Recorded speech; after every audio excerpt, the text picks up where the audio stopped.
బలంగా ఉండాలి అంటే, బలం పొందాలి అంటే, బలవంతులం కావాలి అంటే బైబిల్లో కొన్ని మాటలు ఉన్నాయి.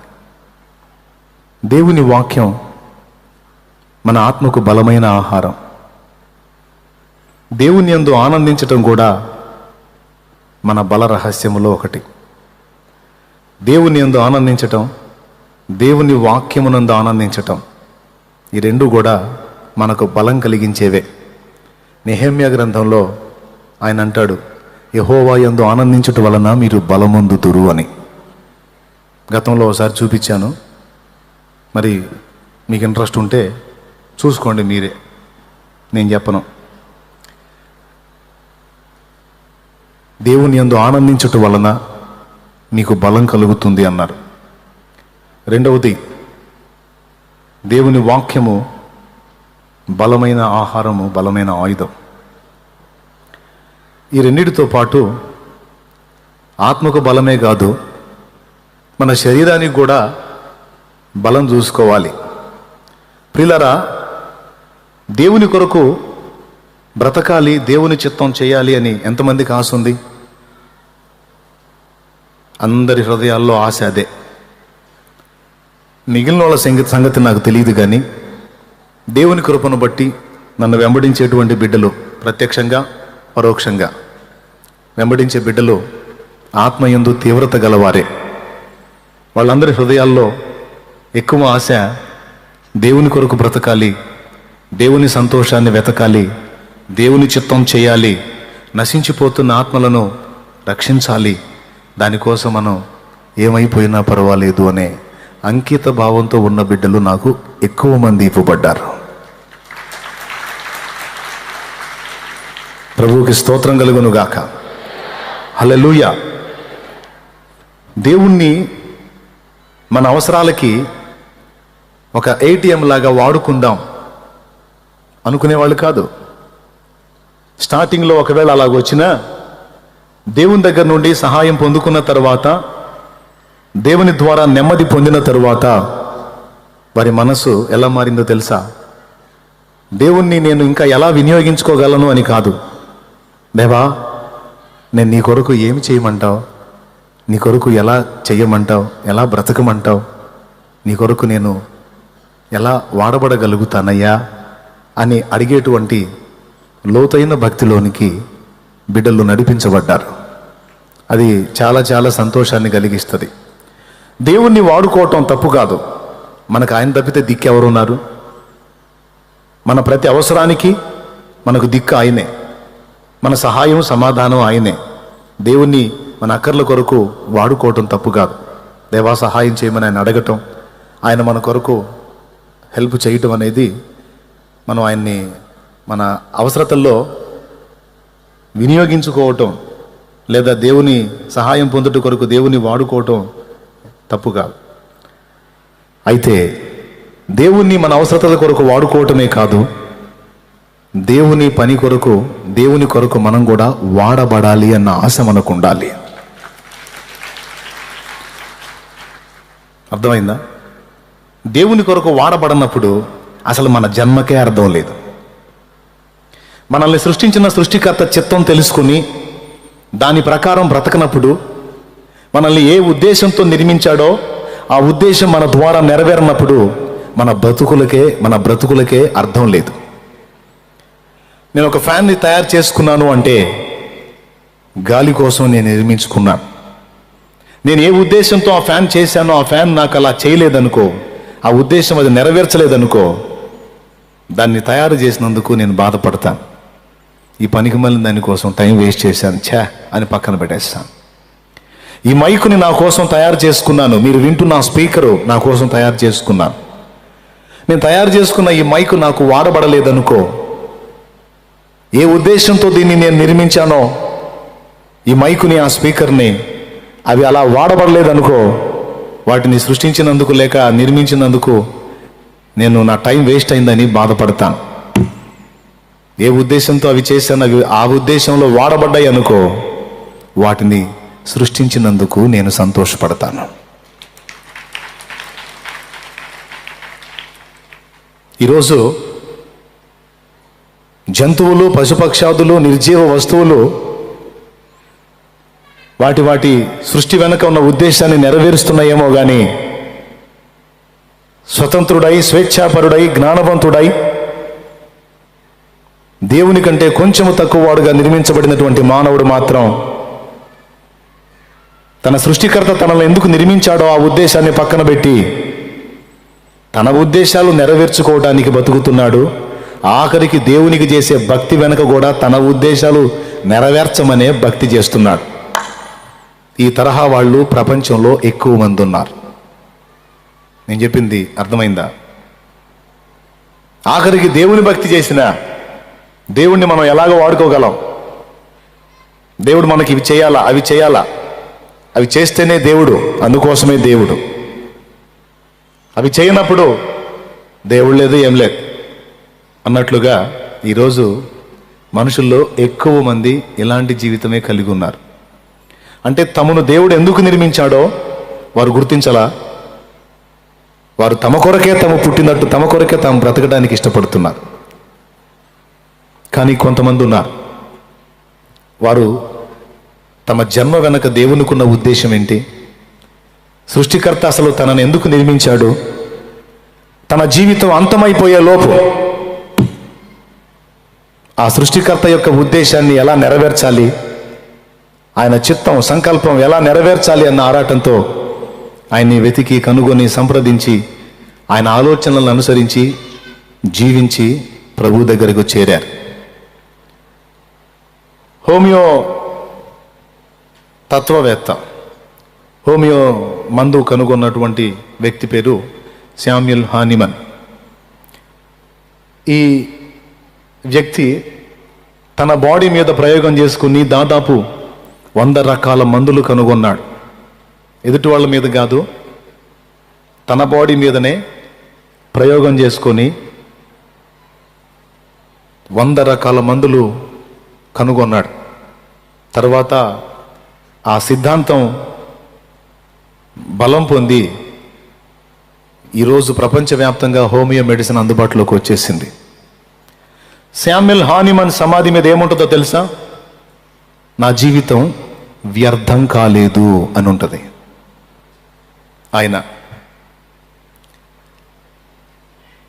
ఆయన సమాధి మీద ఏమని ఉంటుందో తెలుసా? నా జీవితం వ్యర్థం కాలేదు అని. నిన్ను అడుగుతున్నా, రేపు నీవు కన్ను మూసినప్పుడు నీ సమాధి మీద ఈ మాట రాయటానికి యోగ్యంగా నువ్వు బతుకుతున్నావా?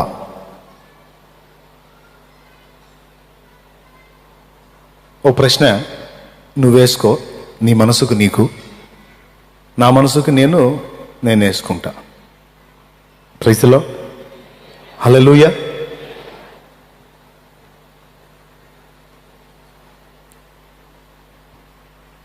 జీవితం చాలా పెద్దది అనుకోకండి, చాలా చిన్నది. ఈ చిన్న జీవితంలో మన బ్రతుకు ఎలా సార్థకమవుతుంది అనేది మనం ఖచ్చితంగా ప్రశ్న వేసుకొని ఉండాలి. ఇప్పటికే మీలో ఆ ప్రశ్న వేసుకున్న వాళ్ళు కొంతమంది ఉన్నారు. నేనైతే ఎప్పుడో వేసుకున్నా. ఆ ప్రశ్న వేసుకున్నాను కాబట్టి దానికి సమాధానంగానే నేను ఈ పరిచర్య చేస్తున్నాను.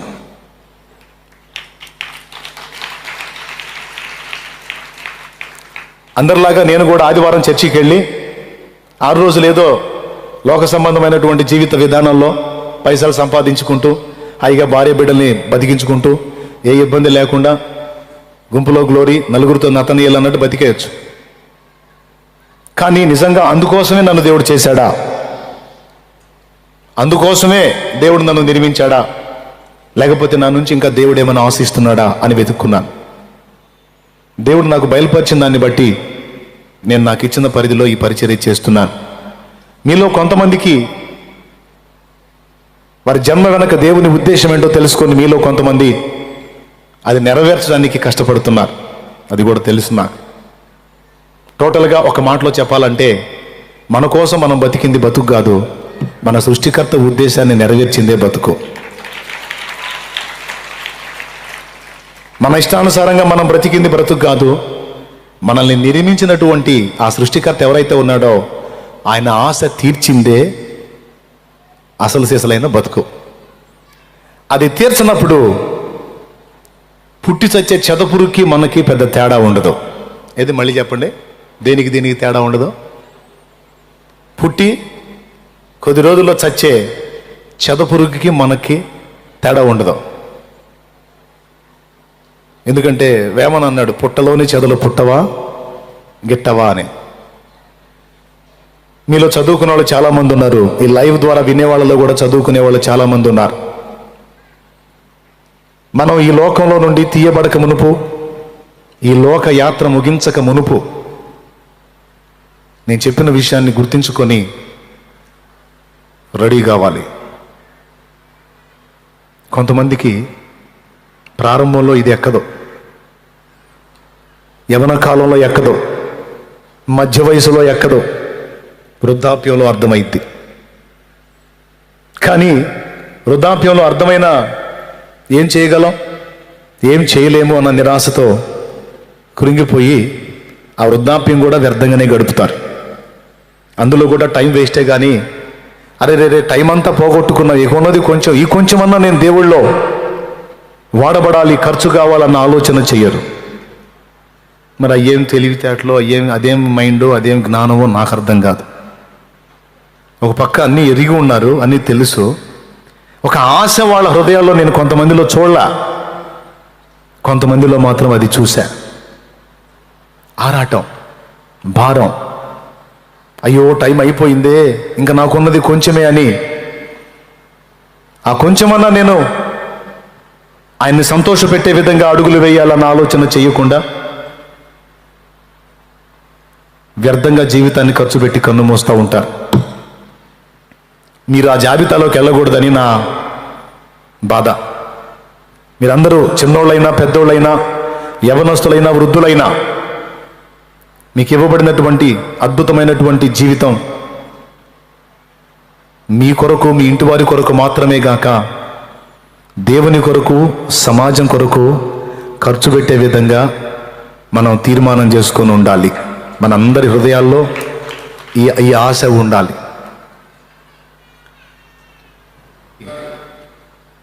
ఒక బ్రదరు, ఒక ఆయన అనుకోండి, ఆ ఊర్లో చాలామంది, దాదాపు ఆ ఊర్లో 98% క్రైస్తవులే ఉంటారు. అలాంటి ఊరికి వెళ్ళాడట. వెళితే ఊరి సమీపంలో ఓ సమాధుల తోట ఉందట. సమాధుల తోట ఊరి సమీపంలో. ఆ సమాధుల తోటలో చాలా సమాధులు ఉన్నాయి. ఆ సమాధుల మీద ఇలా రాసుంది, ప్రభుదాసు 2 సంవత్సరాలు మృతి పొందాడు. దావీదు 3 సంవత్సరాలు మృతి పొందాడు. యోహాను 1 సంవత్సరం మృతి పొందాడు. సంసోను 4 సంవత్సరాలు మృతి పొందాడు. అబ్రహాము 5 సంవత్సరాలు మృతి పొందాడు. ఆ సమాధులన్నీ అంతే ఉన్నాయి. ఈ వెళ్ళిన వ్యక్తికి ఆశ్చర్యం కలిగింది. త్రోవ పక్కన సమాధుల తోట కనపడుతూనే ఉన్నాయి. మనకి సమాధులు అంటే కొంచెం ఇంట్రెస్ట్ కదా, అవి కనపడ్డప్పుడు కొంచెం దృష్టి అటు వెళ్ళిద్ది. అలాగే అతని దృష్టి వెళ్ళింది. వాటి మీద ఉన్న లెటర్స్ చదివి ఆశ్చర్యానికి గురయ్యాడు. ఎందుకంటే అక్కడున్న సమాధులన్నిటి మీద 5 సంవత్సరాలు లోపు వయసులే ఉన్నాయి. అతనికి ఒక ప్రశ్న వచ్చింది.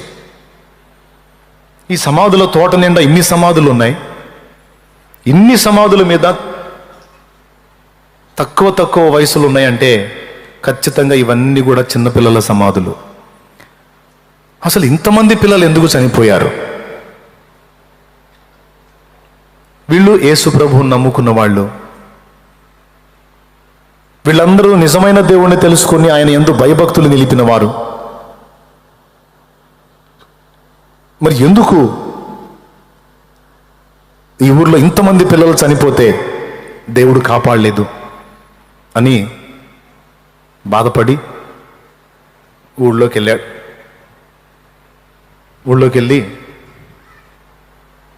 నేను ఊరి ఎంట్రన్స్లో చూశాను సమాధుల తోట.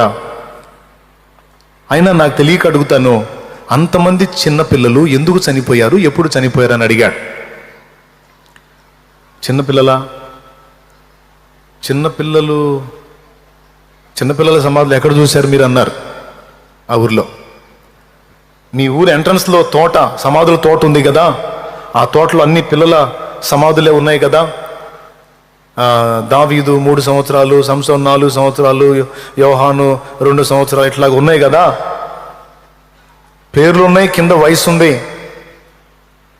అంటే ఏదో కారణం చేత చిన్న చిన్న పిల్లలు ఈ ఊర్లో చనిపోయారని నాకు అర్థమైంది. ఎందుకు చనిపోయారు అని అడిగితే అప్పుడు ఆ ఊరి వాళ్ళు చెప్పారు, ఆ సమాధులు నిజంగా చిన్నపిల్లలే కాదండి, పెద్దోళ్ళయ్యా అన్నారు. పెద్దోళ్ళయ్యా 2 సంవత్సరాలు, 3 ఏళ్ళు, 4 ఏళ్ళు, 5 ఏళ్ళు బతికినోడు పెద్దోడు ఎట్టవుతాడు? పసిపిల్లలు కదా, చిన్నపిల్లలు కదా అంటే కాదు వాళ్ళంతా పెద్దోళ్లే. కానీ వాళ్ళ వయసు ఎందుకు అలా రాశాము అంటే మిగిలిన వాళ్ళందరికీ ఒక పాఠం కోసం ఆ వయసును అలా రాయటం జరిగింది. ఏమిటి పాఠం అంటే, కొంతమంది మనుషులు వాళ్ళకు దేవుడిచ్చినటువంటి విలువైన ఆయుష్కాలం, విలువైన జీవితం అంతా లోకానికి వ్యర్థపుచ్చి, లోక సంబంధమైన వాటిని అనుభవించడానికి తపన పడి వాటితోనే పొద్దుపుచ్చి, చివరికి జీవిత చరమాంకంలో లేదా చివరి దశలో దేవుని కోసం బ్రతకటానికి ఆరాటపడి తిప్పలు పడతారు. కొంతమంది యవన ప్రాయం నుండే దేవుని కొరకు అంకితమై బ్రతుకుతారు, దేవుని చిత్తం నెరవేరుస్తారు. మీరు చూసిన ఆ సమాధులన్నీ వాస్తవంగా పెద్దవాళ్ళయే, కానీ వాళ్ళు ఈ భూమి మీద జీవించిన జీవితంలో ఎన్ని సంవత్సరాలు దేవుని కోసం బ్రతికారు, ఎన్ని సంవత్సరాలు దేవుని చిత్తం వాళ్ళు నెరవేర్చారు అనే దానికి నిరూపణగా అక్కడ వాళ్ళ సమాధి మీద వారి సంవత్సరాలు రాయటం జరిగింది. నువ్వు యోహాను 2 సంవత్సరాలు అన్నావు కదా, ఆ యోహాను వాస్తవంగా 68-70 సంవత్సరాల ప్రాయం ఉన్నవాడు. 68 ఏళ్ళు అతడు లోకంలో వేరే వాటి ఖర్చు చేసి చివరి 2 ఏళ్ళు దేవుని కొరకు బతికి కన్ను మూశాడు. ఇక అతని జీవితంలో 68 సంవత్సరాలు వృధా అయిపోయింది. అతనికి దేవుని దగ్గర మిగిలింది ఓన్లీ 2 years, 2 సంవత్సరాలు. అంటే భూమి మీద వచ్చే లెక్క మేము వేయం, సమాధి మీద. దేవుని ముందుకు పోయినప్పుడు దేవుడు వేసే లెక్క మేము ముందే సమాధి మీద రాస్తాం. ఈ వ్యక్తి ఎన్ని సంవత్సరాలు దేవుని చిత్తంలో జీవించాడు, ఎన్ని సంవత్సరాలు దేవుని సంకల్పం నెరవేర్చడానికి కష్టపడ్డాడు అంటే, ఒకడు 2 ఏళ్ళు, ఒకడు 3 ఏళ్ళు, ఒకడు 4 ఏళ్ళు, ఒకడు 5 ఏళ్ళు, కొంతమంది ఎక్కడన్నా అరుదుగా అక్కడొకళ్ళు 10 ఏళ్ళు, కొంతమంది యవన ప్రాయంలోనే తెలుసుకున్నోళ్ళు 15 ఏళ్ళు, 20 ఏళ్ళు. అట్లా ఈ ఎక్కువ సంవత్సరాల వాళ్ళు తక్కువ మంది ఉంటారు. కానీ ఈ క్లైమాక్స్లో తెలుసుకొని, క్లైమాక్స్లో పరివర్తన చెంది చివరి దశలో దేవుణ్ణి చిత్తం నెరవేర్చే తపన కలిగిన వాళ్ళని గుర్తించి లెక్కగట్టి యోహానుకు దేవుని దగ్గర మిగిలింది 2 ఏళ్ళు, దావీదుకి దేవుని దగ్గర మిగిలింది 3 ఏళ్ళు, ఫలానా ఆయనకి దేవుని దగ్గర మిగిలింది 4 ఏళ్ళు, ఫలానా ఆయనకి దేవుని దగ్గర మిగిలింది 1 సంవత్సరం. ఎవరెవరు ఎన్ని సంవత్సరాలు దేవునిలో, దేవుని కొరకు, దేవుని చిత్తం కొరకు ఖర్చు పెట్టారు, వాళ్ళకి దేవుడిచ్చిన పిలుపు మేరకు, ఏర్పాటు మేరకు, ఆలోచన మేరకు ఎంతవరకు వాళ్ళ లైఫ్ దేవునిలో యోగ్యంగా ఖర్చు అయింది, అది ఏ విధంగానైనా వాడబడని. సోషల్ సర్వీస్ చేశావా, ప్రేయర్ సర్వీస్ చేశావా, మరి సువార్త సర్వీస్ చేశావా, సంఘంలో పరిచర్యలో పాలు పంపులు పొందావా, దైవజనునికి సహకారిగా ఉన్నావా, దైవజనునికి సహకరించావా, నువ్వు కాపరివై సంఘాన్ని కట్టావా, ఏదో ఒకటి నిన్ను వల్ల నీ పొరుగువానిని ప్రేమించి, అంతకంటే ముందు దేవుని ప్రేమించి నువ్వు ఏం చేశావు? అది ఏదైతే ఉందో అది మాత్రమే రేపు నిత్యత్వంలో లెక్కలోకి వచ్చింది. అలా దేవుని కొరకు ఖర్చైన జీవితమే అసలైన జీవితం. ఇక మిగిలిన జీవితం అంతా వ్యర్థమైన జీవితం. హనోకు 65 ఏళ్ళు బ్రతికి దేవుని తెలుసుకొని దేవునితో నడవటం మొదలుపెట్టాడు. అంతకుముందు మారు మనసు లేని జీవితం 65 ఏళ్ళు గడిచిపోయింది. 65 ఏళ్ళు హనోకు లెక్కలో తీసివేయబడి ఉండొచ్చు. కానీ తరువాత గడిచినటువంటి 300 ఏండ్లు అతడు దేవునితో నడచుచు కుమారులను కుమార్తెలను కన్యను అనే మాట ఉంది. దేవునికి స్తోత్రం కలుగును గాక. అర్థమైందా? అబ్రహాము 75 ఏండ్ల ఈడు గలవాడై దేవుని చిత్తం నెరవేర్చడానికి బయలుదేరాడు. అంటే 75 ఏళ్ళు తన జీవితంలో ఖాళీగా ఖర్చు అయిపోయింది వేరే వేరే వ్యాపకాలతో. యాకోబు తన వయస్సు ఎంత అని ఫరో అడిగితే తన వయస్సును గురించి ఒక మాట చెప్పి, ఎందుకునైనా నా వయసు అడుగుతావు, నా వయసు ఇంత అని చెప్పి అవన్నీ దుఃఖంగా భారంగా గడిచిపోయినాయి. అవన్నీ నా జీవితంలో అర్థవంతంగా లేవు అని వేదన పడి అక్కడి నుంచి వెళ్ళిపోతాడు యాకోబు. ప్రియులారా, మిమ్మల్ని మీరు మోసం చేసుకోకండి. మనల్ని మనం మోసం చేసుకోకూడదు. నేను చెప్పేది వాస్తవం. కాబట్టి ఇప్పుడు టోటల్గా మీకు ఒక పునాది వేశా. నిజంగా రేపు మనం కన్ను మూస్తే మన సమాధి మీద ఒకవేళ రాయబడాల్సి వస్తే, ఒకవేళ నా విషయం చెప్తున్నా, ఒకవేళ ఇప్పటి వరకు రాయాల్సి వస్తే ఒక 18 సంవత్సరాలు వయసు రాయబడుద్ది. ఎందుకు అంటే 18 ఏళ్లుగా ప్రభువుతో నడుస్తూ ఆయన కొరకు బ్రతకడానికి తిప్పలు పడ్డా. హల్లెలూయా. ఒక్కసారి నీ గుండె మీద అట్లా చేయబెట్టు. ఇప్పుడు నిన్ను నువ్వు ఆలోచించుకో.